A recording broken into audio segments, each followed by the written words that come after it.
Hey, Schlock and All mini review here, and we're here to talk about the documentary I saw at MIFF, From Darkness to Light.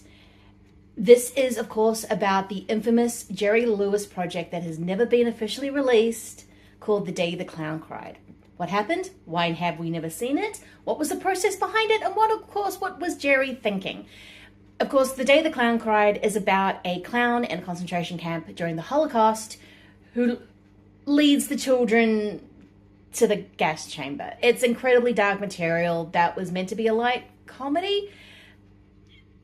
Okay, this documentary is incredibly uneven. I didn't love the revoicing or some of the AI elements, says the person who is terminally online.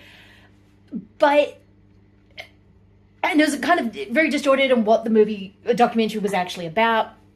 Kind of, is it about the process of making a movie, why this movie should have been shown in the first place, why it shouldn't have been shown? Can you make the Holocaust funny? My opinion, no. Me and Mel Brooks, because, good friends. But what is interesting about this is the interview they conducted with Jerry Lewis before he died in 2017. And he was being incredibly, well, as open as I think he thought himself could be. And because in reality, why the movie was never finished. They ran out of funding, they didn't have the rights. And you do see quite a bit of the footage that they shot and kind of a round shape of what the movie could have been. It's very maudlin, very sentimental. Kind of reminds me of like that book Tattooist of Auschwitz, which weird romanticism turning the Holocaust into.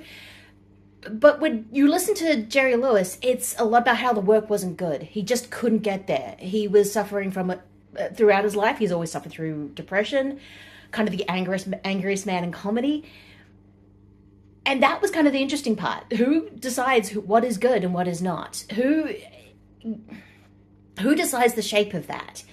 And this movie was all tied up with his ego and his ambition and the fact that I think he probably wanted to win an Oscar. He never says this in the interview, but when you think of Judgment in Nuremberg, which I think was 1961-ish, I should have looked that up beforehand, that did actually get nominations. Judy Garland was nominated, sorry, she never won, tragedy.